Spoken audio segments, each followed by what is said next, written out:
सनातन धर्म के चैनल पर एक बार फिर से आपका स्वागत है।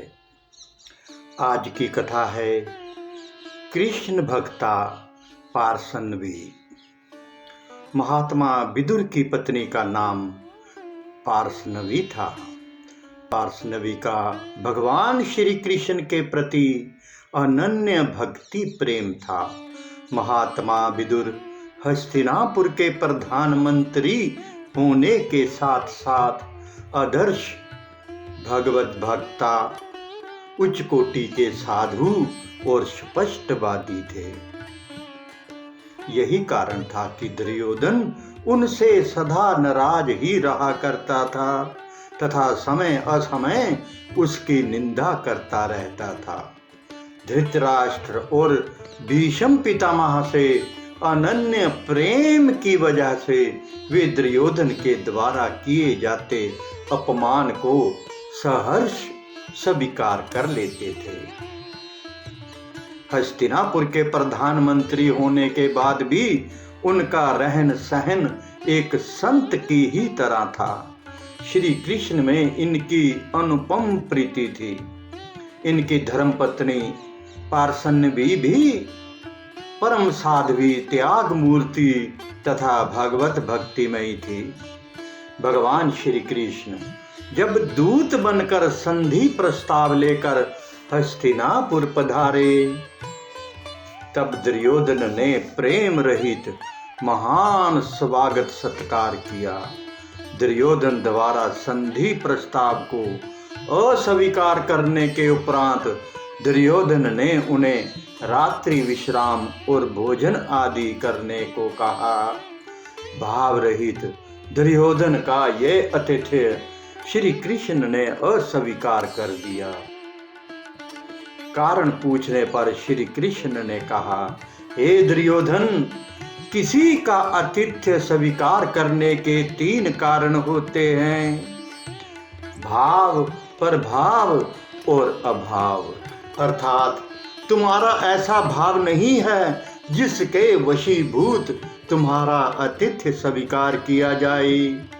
तुम्हारा ऐसा प्रभाव भी नहीं है जिससे भयभीत होकर तुम्हारा अतिथि स्वीकार किया जाए, तथा मुझे ऐसा अभाव भी नहीं है जिससे मजबूर होकर तुम्हारा अतिथि स्वीकार किया जाए।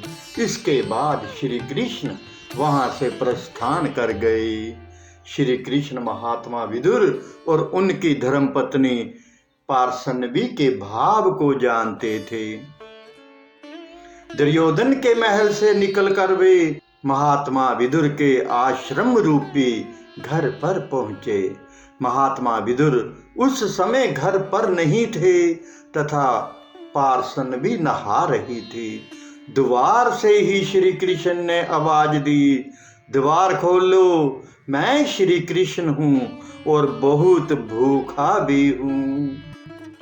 पार्सनवी ने जैसे ही श्री कृष्ण की पुकार सुनी तो भाव के वशीभूत तुरंत वैसी ही स्थिति में दौड़कर द्वार खोलने आ गई। उनकी अवस्था को देखकर अपना पीतांबर पार्सनवी पर डाल दिया।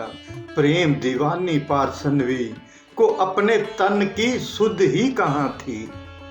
उसका ध्यान तो सिर्फ इस पर था कि द्वार पर श्री कृष्ण हैं और भूखे हैं। पार्सनवी श्री कृष्ण का हाथ पकड़कर अंदर खींचते हुए ले आई। श्री कृष्ण की क्षुधा शांत करने के लिए उन्हें क्या खिलाए, यही कौतूहल उसके मस्तिष्क में था। इसी प्रेमोन्मत्त स्थिति में उसने श्री कृष्ण को उल्टे पीढ़े पर बैठा दिया। श्री कृष्ण भी पार्सनवी के इस अनन्य प्रेम के वशीभूत हो गए और उस उल्टे पीढ़े पर बैठ गए। दौड़कर पार्सनवी अंदर से श्री कृष्ण को खिलाने के लिए केले ले आई और श्री कृष्ण की क्षुधा शांत करने के लिए उन्हें केले खिलाने बैठ गई। श्री कृष्ण के प्रेम भाव में वह इतनी मगन थी कि वह केले छिल छिल कर छिलके श्री कृष्ण को खाने के लिए दिए जा रही थी तथा गुद्दा फेंकती जा रही थी। श्री कृष्ण भी पार्सनवी के इस अनन्य प्रेम के वशीभूत हो केले के छिलके खाने का आनंद ले रहे थे।